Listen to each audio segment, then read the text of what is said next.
예레미야 선지자는 남왕국 유다가 역사의 가장 아주 힘든 멸망기에 예언을 했던 선지자입니다. 북왕국 이스라엘이 아수르에 멸망당하고 이제 남은 남왕국 유다까지 바벨론에 의해서 멸망당할 위기에 처했을 때 눈물로 호소하며 예언 활동을 했던 선지자입니다. 오늘 1절 말씀을 다 같이 보겠습니다. 예레미야가 아직 시위대 뜰에 갇혀 있을 때 여호와의 말씀이 그에게 두 번째로 임하니라 이르시되. 예레미야 선지자가 지금 시위대 뜰에 갇혀 있다고 말씀하고 있습니다. 예레미야가 갇혀 있게 된 경위는 그렇습니다.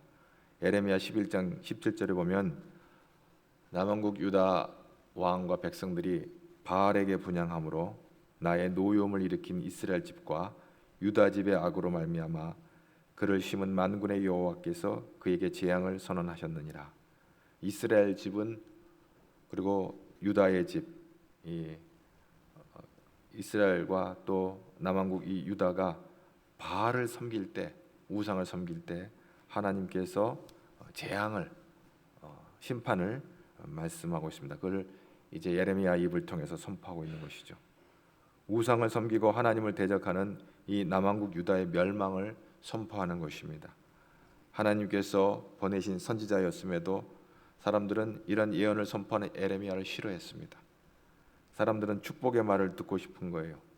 너희 잘 산다, 너희 망하지 않는다, 뭐 잘 된다, 기도하면 만사 형통한다, 이런 소리를 듣고 싶어 하지, 너희들 그렇게 살면 망한다, 이런 소리 듣기 싫어하는 것이죠. 문제는 내가 하나님 앞에 바로 서 있느냐 하는 것인데, 하나님 앞에 바로 서 있지 못하면 어려운 일 만나거나 몸이 아프거나 일이 잘 되지 않을 때 하나님을 원망하는 것입니다. 무엇보다 남왕국 유다 백성들이 왜 바알을 섬겼나요? 자기들의 문제를 우상 앞에 나아가서 육신의 정욕과 안목의 정욕과 이생의 자랑에 사로잡혀서 자기들의 욕심을 채우기 위해서, 자기들의 문제를 해결하기 위해서 우상 앞으로 나아갔습니다. 꿩 잡는 게 매라는 말이 있잖아요.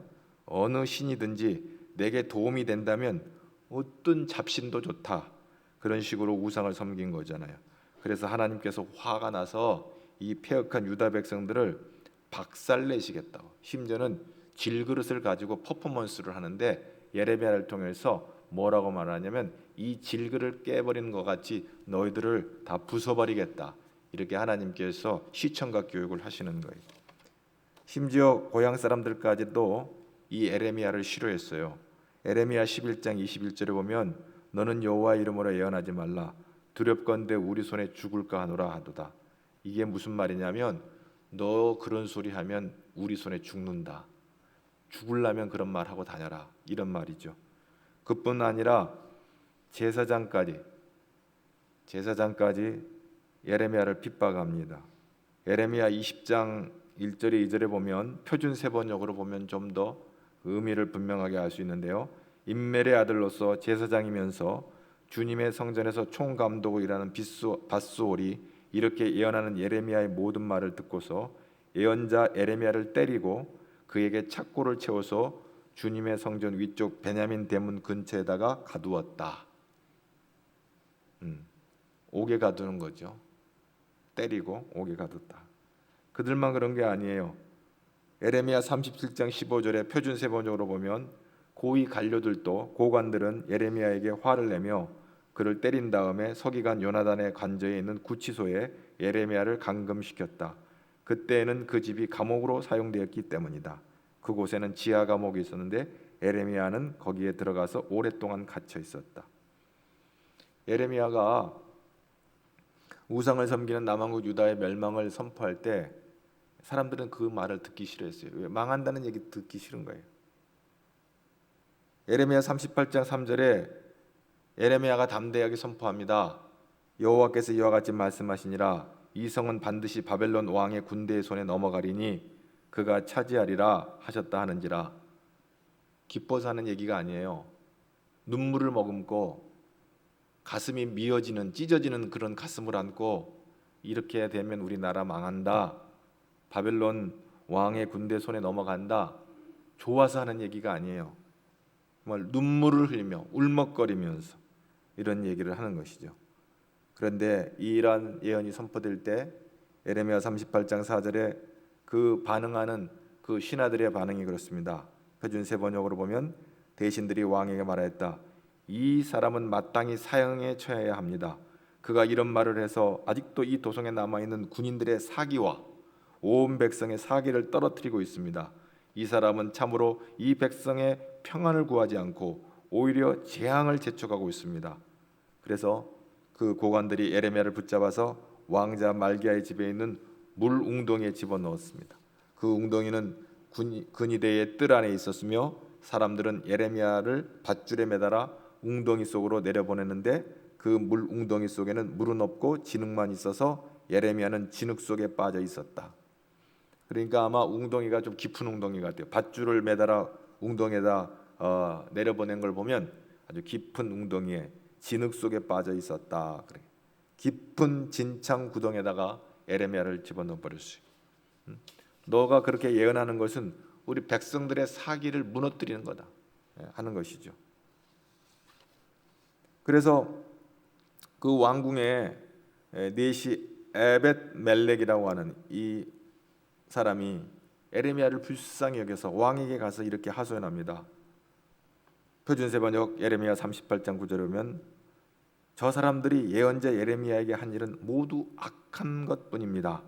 그들이 예레미야를 물 웅덩이 속에 집어넣으니 그가 그 속에서 굶어 죽을 것입니다. 이래서야 되겠습니까? 라고 간청을 해서 겨우 가까스로 목숨을 건지게 되는 것입니다. 하나님 말씀을 선포했기 때문에, 그리고 그 선포된 내용이 백성들이 싫어했기 때문에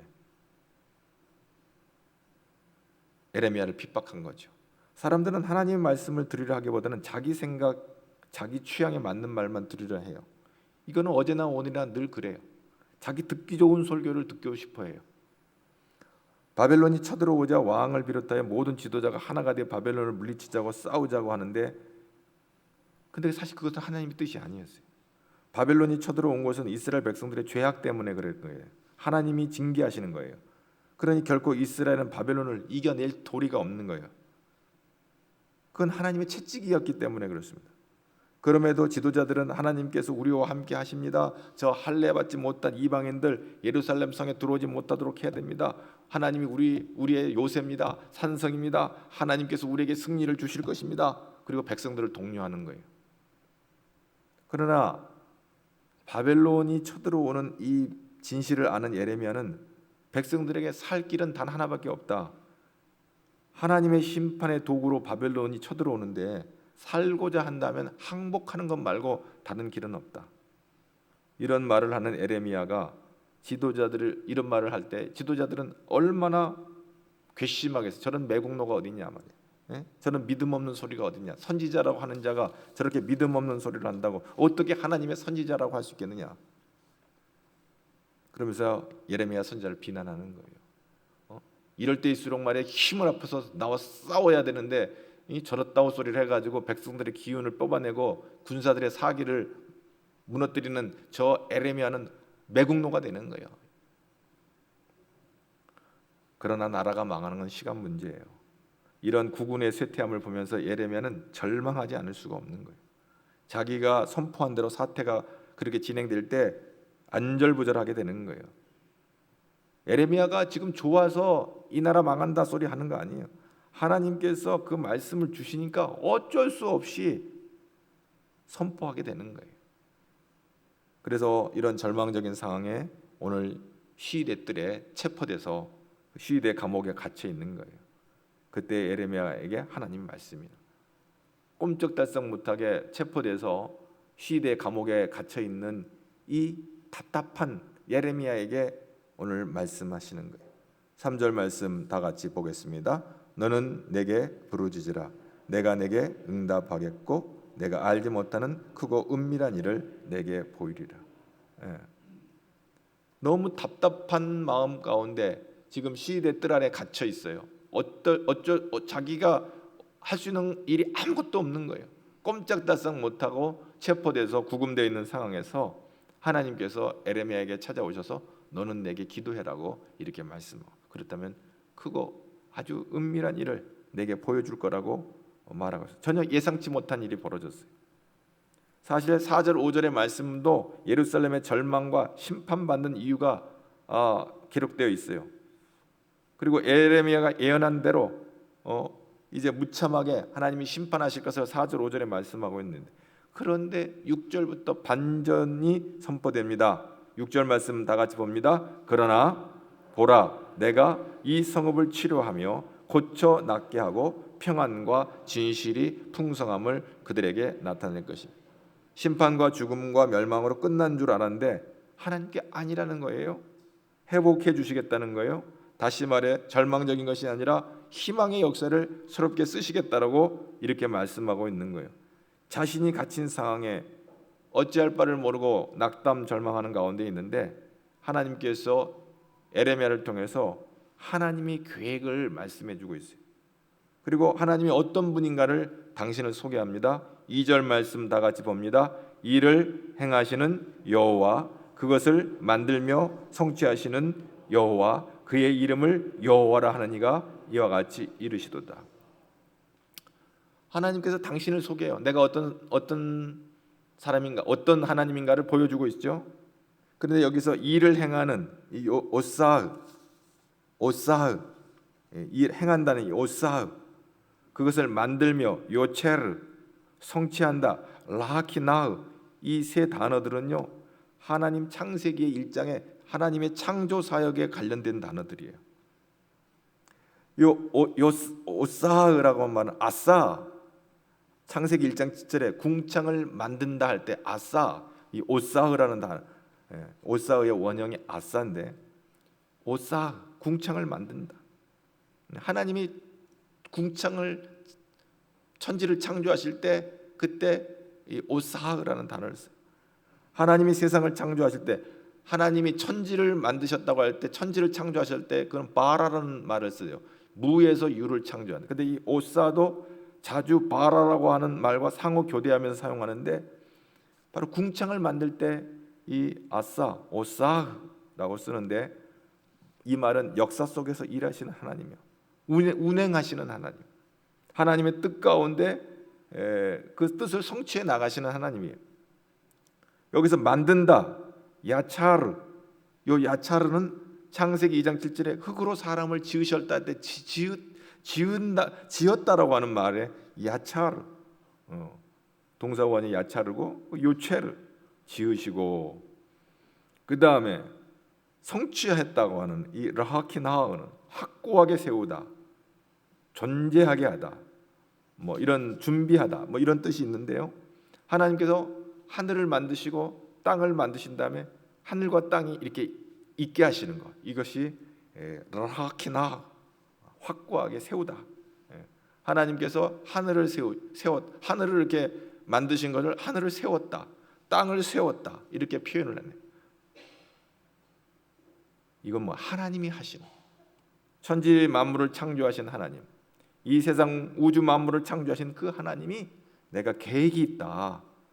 아무리 인생을 바라볼 때 낭망되지만 하나님께서 계획을 세우시고 하나님께서 일을 행하시며 그 결과를 만들어내신다. 아무리 인생들에게는 불가능해 보여도 하나님의 역사 안에는 하나님이 행하시는 놀라운 일이 있다. 이것을 지금 말씀하고 있는 것입니다. 예레미야는 하나님께 받은 메시지는 심판이었어요. 이 남한국 유다가 이제 망할 것이라는 것이었어요. 그리고 유감스럽게도 또 그렇게 현실로 이루어져 가는 거예요. 그런데 하나님이 반전으로 말씀하시는 것은, 그러나 너희들이 망한 것은 망한 것이 아니다. 70년 동안에 바빌론의 포로로 잡혀가서 온갖 수치와 멸시와 모욕을 당할 것이지만 70년이 지나면 다시 돌아오게 될 것이다. 회복, 치유할 것이다. 회복할 것이라는 것을 말씀하고 있는 것입니다. 그러므로 너네는 절망하지 말고 내게 부르짖으라. 내가 알지 못하는 크고 비밀한 것을 알려주리라. 하나님의 계획을 보여줄 것이다. 이렇게 말씀하고 있는 것입니다. 오늘 우리에게 주시는 말씀은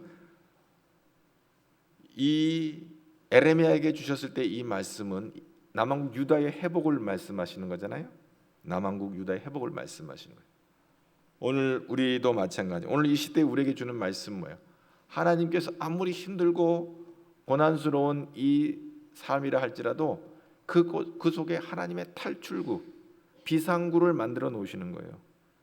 그래서 기운이 다 빠져가지고 힘을 잃어서 지금 시대들에 낙심해가지고 기운이 쭉 빠져가지고 주저앉아 있는 에레미야에게 오셔서 야 힘내라고 지금 말씀하고 있는 거예요. 그래서 6절 말씀을 다시 한번 보겠습니다. 에레미야 33장 6절 시작. 그러나 보라 내가 이 성읍을 치료하며 고쳐 낫게 하며 평안과 진실이 풍성함을 그들에게 나타낼 것이다. 눈이 반짝 뛰는 얘기를 해주고 있는 거예요.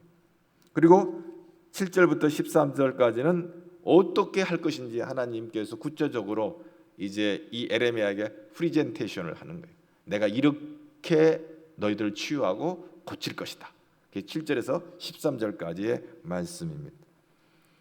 에레미야 33장 7절 말씀을 다 같이 봅니다. 내가 유다의 포로와 이스라엘의 포로를 돌아오게 하며 그들을 처음과 같이 세울 것이며 유다와 이스라엘을 풀려서 바벨론의 포로로부터 돌아와서 다시 원상태로 복귀시키겠다는 거예요. 두 번째 8절 말씀 33장 8절 말씀 시작. 내가 그들을 내게 범한 그 모든 죄악에서 정하게 하며 그들이 내게 범하며 행한 모든 죄악을 사할 것이다. 우상을 섬기고 악을 행했던 걸 다 용서해 주겠다. 죄를 용서받고 이제 정결하게 되는 그런 은혜를 말씀하고 있는 거예요. 세 번째 9절 말씀 다 같이 봅니다. 이 성읍이 세계 열방 앞에서 나의 기쁜 이름이 될 것이며 찬송과 영광이 될 것이요 그들은 내가 이 백성에 베푼 모든 복을 들을 것이요 내가 이 성읍에 베푼 모든 복과 모든 평안으로 말미암아 두려워하며 떨리라.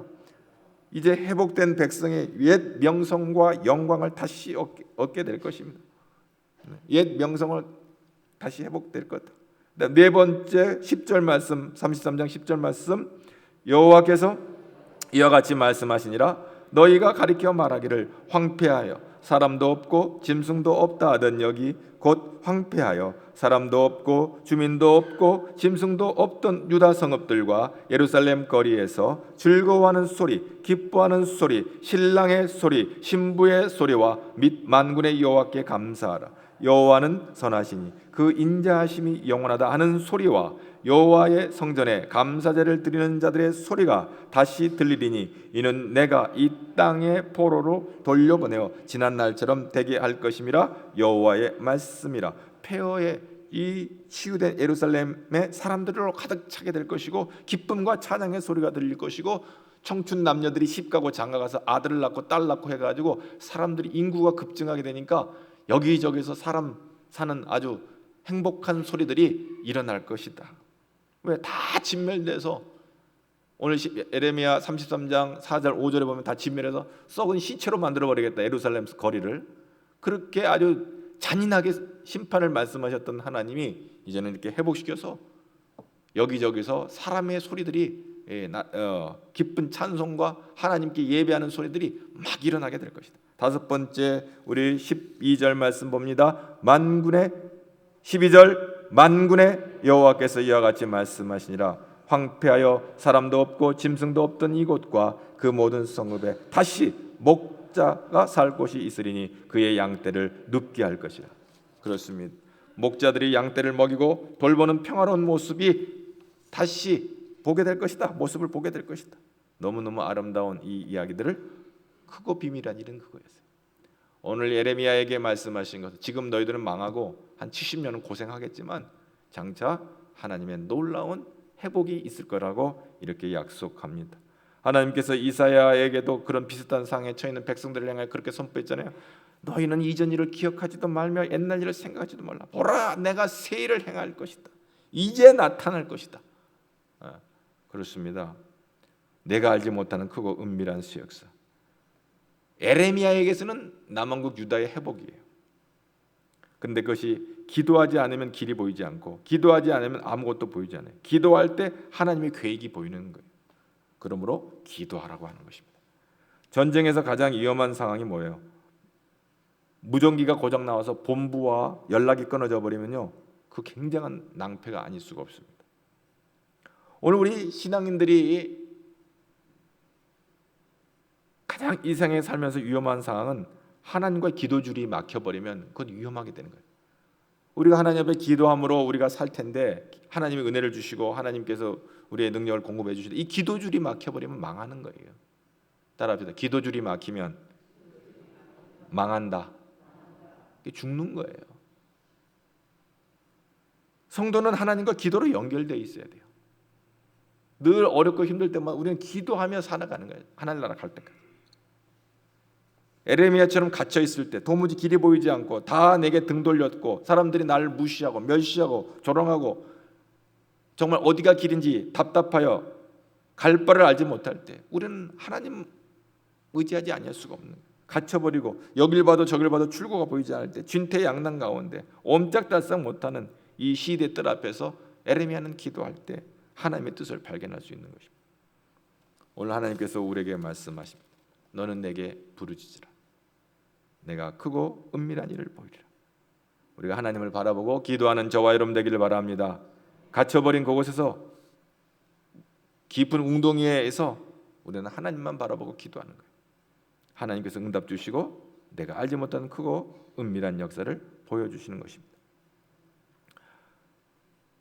금년은 6.25 전쟁 72주년을 지나고 있습니다. 6.25 전쟁이 끝나고 휴전협정하고도 한 70년이 됐죠. 하나님께서 대한민국을 지켜주셔서 여기까지 인도해 주신 것을 믿습니다. 김일성이 일으킨 이 전쟁은 어떤 사죄로도 용서받을 수 없는 동족상잔의 비극입니다. 아마 김일성이 지옥에서 난 김일성이라는 사람이 이 땅에 존재하는 걸 보고 지옥이 있어야 된다고 지옥의 증거라고 생각합니다. 나는 김일성이라는 존재가 지옥의 증거라고 합니다. 여러분 지옥 안 보이죠? 김일성이라는 역사의 인물이 불과 몇 세대 한 세대 이전에 김일성이라는 사람이 70년 전에 전쟁을 일으켰어요. 김일성 존재가 지옥의 존재 근거의 이유가 됐네요. 분명한 근거예요. 김일성이 깨달아가지고 회개해가지고 용서해달라고 해도 용서할 수 없는 죄를 지은 사람이 난 김일성이라고 생각합니다. 얼마나 많은 남북한 청년 학도들이 북한 쪽에서 태어났기 때문에 인민군이 되고 남쪽에서 태어났기 때문에 군이 대한민국 이쪽 남한에 태어나서 국군이 되는 것이고 북쪽에 태어나서 인민군이 되고 같은 형제들끼리 서로 죽이고 죽이는 아무리 어떤 이념이라고 하죠. 그 공산주의라고 하는 것이 인간이 만들어 놓은 최고의 복지 제도로 할지라도 이렇게 동족상잔의 비극을 만들어 놓은 전쟁을 유발시킨 그 이념은 아무리 인간이 그걸 아름답게 포장을 하고 설명한다 할지라도 그거는 하나님 앞에 원수가 되는 것입니다. 그 젊은 19살, 17살 더 어린 17살, 16살 어린 청춘들이 청년 학도들이 군번도 없이 죽었대요. 군번도 없이. 군인들은 나름대로 또 군번이 있지만 군번도 없이 죽은 젊은 청춘들이 이 땅에 바로 70년 전에 있었다고 하는 것을, 이런 비극이 다시는 이 대한민국 땅에서 일어나지 않도록 우리가 기도해야 됩니다. 오늘 예레미야 33장 3절에 오늘 이 6.25 전쟁 72주년을 지나는 우리에게 주시는 이 말, 너는 내게 부르짖으라. 내가 알지 못하는 크고 은밀한 일을 내게 보여. 그 크고 은밀한 일은 뭘까요? 에레미야에 의해서 크고 은밀한 일은 남왕국 유다가 바빌론의 포로에서 해방돼서 돌아오는 것이지만, 우리에게 크고 은밀한 일은 남북이 평화적으로 통일되어지고 저 북한 땅에 평양에 우리 장대현 교회 봉수교회에서 하나님을 마음껏 찬양하고 하나님께 영광 돌리는 그런 복된 날이 우리에게는 크고 은밀한 일이 될 줄로 믿습니다. 요즘 젊은 사람들은 6.25 전쟁을 경험하지 못한 사람들은 당 1세대 때는 그 정말 처절한 그 고통을 아픔을 알기 때문에 대부분 다 반공주의자들이잖아요. 대부분 다 반공주의자들이. 그리고 그 다음 세대는 전쟁을 경험하지 못한 세대들은 꼭 통일이 필요할까? 뭐 통일이 필요해? 걔네들은 걔네들끼리 살고 우리는 우리끼리 살면 되지 라고 생각하지만 모르겠어요. 하나님께서 어떻게 이 대한민국의 역사를 끌고 갈지 모르겠어요. 지금 반쪽 땅만 갖고도 세계 경제 10위의 대국에 들어가고요. 못 사네 하더라도 이 대한민국이 그래도 그 200 몇 개 나라, 유엔에 가입된 나라가 200 몇 나라인지도 정확히 계산도 안 돼. 200 몇 나라 가운데 10위권의 경제 대국이 들어갔다. 이건 기적이에요, 기적. 홍해가 갈라지는 것만 기적이 아니에요. 여러분, 오늘 대한민국이 못 산다 하면서도 그나마 정권을 바꿔가면서 하여간 이 대한민국이 이 모양 저 모양으로 살아내는 것을 보면 이것은 기적인 줄로 믿습니다. 아멘. 나라를 위해서 기도해야 돼요. 나라를 위해서. 왜? 그거는 6.25 전쟁 이후로뿐만 아니라 우리가 옛날 그 일제치하에 있을 때부터도 새벽을 깨우며 기도한 믿음의 선진들의 기도와 눈물이 우리 대한민국이 망할 듯 해도 안 망하고 이렇게 온 거예요. 오늘 또 우리가 기도함으로 다음 세대를 위해서도 우리가 눈물 뿌려 기도해야 될 줄로 믿습니다. 먹고 살만하니까 하나님께 등 보이고 교회 척지는 인생들이 있어요. 코로나 핑계대고 말이죠. 교회에 게을러져 가지고 믿음을 잃어버리는 사람들이 있어요. 그건 죽는 길이에요. 다시 한번 선포합니다. 하나님을 예배하는 그 예배를 잃어버린 사람들은 죽는 길이에요. 그것이 영으로 죽고 이제 영원한 지옥불에 가는 거예요. 깨어 있어야 돼요. 그리고 우리는 이 땅의 나라를 위해서 기도함으로 말미암아 참 평화가 이 대한민국 안에 임할 수 있도록 나라를 품고 기도하는 믿음의 용사들이 되기를 주님의 이름으로 축복합니다.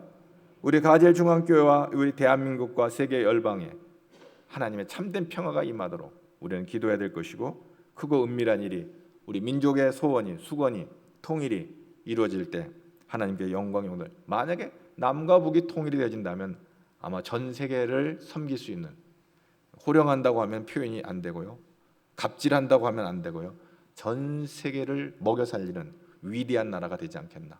우리 대한민국을 위해서 기도하고 하나님의 놀라운 크고 비밀한 일, 온 열방 온 세계 땅끝까지 복음 증거함으로 말미암아 하나님의 나라의 장자가 되는, 지금은 이스라엘이 장자라 하지만은 우리 대한민국이 영적 장자가 되는 그런 놀라운 축복이 우리 대한민국에 임하도록 기도하는 기도의 용사들, 그리고 다음 세대들이 우리보다도 더 믿음이 좋아서, 우리 아들 딸들이 손자 손녀들이 부모 세대들의 믿음보다 더 좋아서 하나님의 아름다운 교회를 더 든든히 세워갈 수 있는 우리 자녀들이 될수록 다음 세대를 위해서 기도하는 저와 여러분 되기를 주님의 이름으로 축복합니다.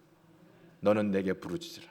내게 크고 비밀한 놀라운 일을, 은밀한 일을 내게 보여주리라. 반드시 보여주실 줄로 믿습니다. 하나님 감사합니다. 오늘도 이른 아침부터 새벽을 깨우며 아침을 깨우며 주의 성전에 나와 예배하고 예배 자리에 서게 하심을 감사합니다. 피치 못하여 비대면으로 드리는 예배자들에게도 은혜를 내려주시고 할 수만 있으면 성전 앞으로 나와 예배할 수 있도록 담대함을 허락하여 주옵소서. 더러운 전염병이 틈타지 않게 하옵소서. 악한 마귀 권세가 우리를 멸하지 않도록 우리를 지켜주시옵소서. 예수 이름으로 사단 마귀는 쫓겨가게 하여 주옵소서. 교회를 흔드는 이 더러운 귀신아, 예수를 명하는 떠나 갈지어다.